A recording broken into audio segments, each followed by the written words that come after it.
The Patriot Act was begotten of the most unpatriotic of ideas, that liberty can be exchanged for security. The history of the Patriot Act shows that the exchange is a poor one. As our liberty wanes and wastes away, we find that the promises of security were an illusion. The history of the Patriot Act is really a history of how power corrupts and how bias and malfeasance grow when power is unchecked.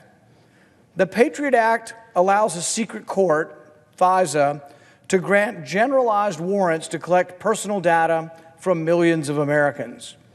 The spies who run these surveillance programs then lied for years and years to us. One of the most notorious of these liars was James Clapper. When cross-examined under oath by Senator Wyden, James Clapper denied that the government was collecting data on millions of Americans. A month later, the whistleblower, Edward Snowden, revealed that Clapper had lied. Snowden revealed that Clapper and others were using the Patriot Act to spy on virtually every American.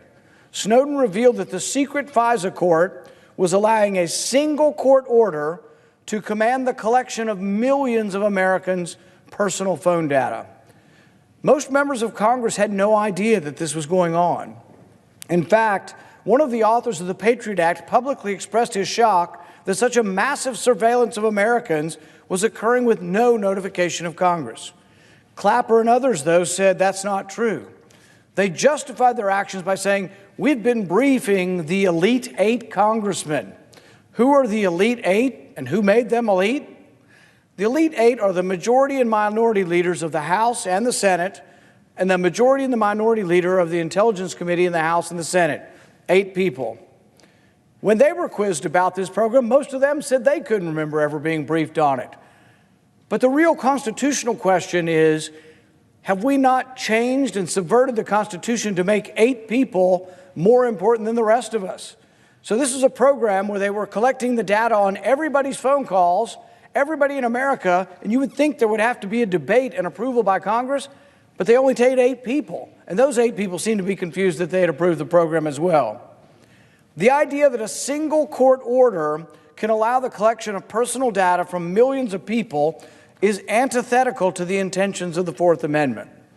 The Fourth Amendment dictates that the government must identify an individual and the items and the location to be searched.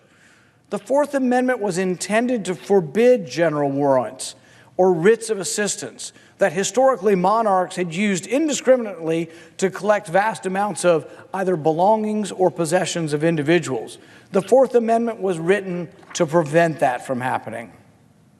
The Patriot Act essentially allows for generalized warrants and the bulk collection of personal data. The Fourth Amendment also dictates that a search can only occur when you prove to a judge, when the government proves to a judge that there is probable cause that a crime has been committed. However, under the Patriot Act, they've lowered the standard. So there's the constitutional standard, the Fourth Amendment, but under the Patriot Act, the standard now becomes if it is relevant to an investigation. So that's a much looser, broader standard, and it's not a constitutional standard. So the question is, through these special secret courts and through the Patriot Act, can we allow things that the Constitution actually prevents? What we've done is eroded protections for Americans. And so some of us have said the Constitution should still apply to Americans. If you want to look at the data of foreigners or spy on foreign countries or potential terrorists, by all means do it, but Americans still should be protected by the Constitution. The Patriot Act doesn't provide this protection and allows anybody to be investigated if the government can prove that it's relevant to an investigation. That standard is so broad that could mean almost anything. It's hard to imagine something that could not be argued to be relevant to an investigation. To those of us that prize the rights guaranteed in the Bill of Rights, the Patriot Act is a violation of our most precious rights. The Patriot Act in the end is not patriotic.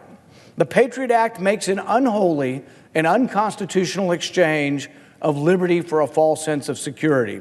And I, for one, will oppose its reauthorization. Today we are also here, though, to discuss the FISA court that interacts and uses some of these extra powers, these extra constitutional powers. It has been revealed over the last few years that the FISA court was manipulated, lied to, and ultimately condoned the investigation of a political campaign. I believe that the authors of the FISA court, who intended to restrain unconstitutional searches, would be appalled at what the FISA court has become. They would be appalled that this secret court, intended to be used to investigate foreign spies and terrorists, was turned into a powerful and invasive force to infiltrate and disrupt the political process. It should not matter whether you're a Democrat or a Republican or a Libertarian. We should all be appalled at this abuse of power. The question is, how do we fix it? To my mind, there are two approaches. Number one, we could try to make the FISA court less bad by adding procedural hurdles to make it more like a constitutional court. Or number two, admit that the FISA court cannot be made constitutional. Admit that FISA uses a less than constitutional standard when it allows searches to be performed that do not meet the Fourth Amendment.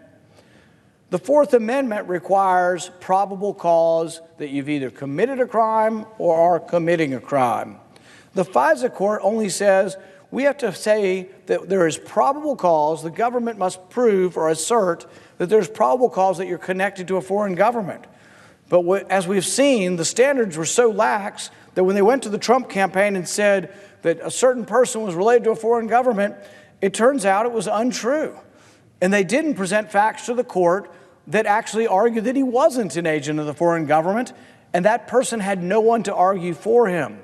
The deficiency of the FISA court and why it's not constitutional is you don't get a lawyer. You actually don't even get told that you've been accused of a crime. The only reason we know that President Trump's campaign got caught up in this is he won. Because he won and now has the power to open and put sunlight on this, we are now able to see this. If this had been an ordinary American caught up in this, you would never be told. You would never get a lawyer, and you would have been brought before this investigative body and allowed to search vast amounts of your private information without probable cause. That is not constitutional, and I don't think we can make it constitutional.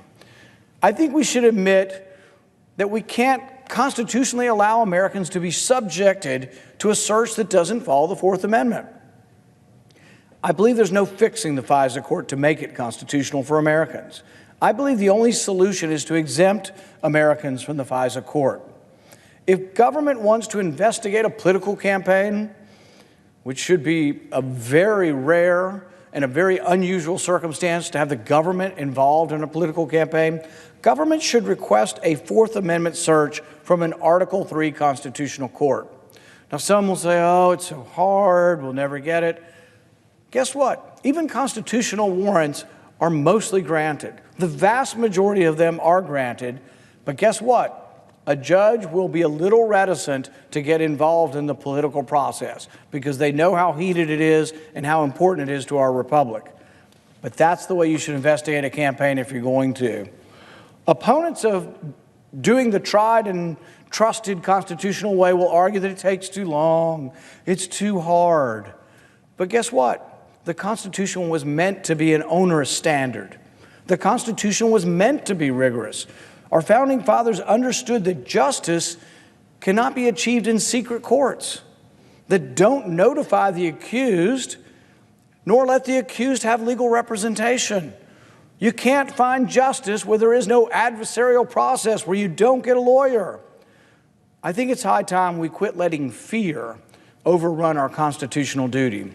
So today I offer an amendment that restores the Constitution for all Americans and forbids the secret FISA court from ever again meddling in our political process.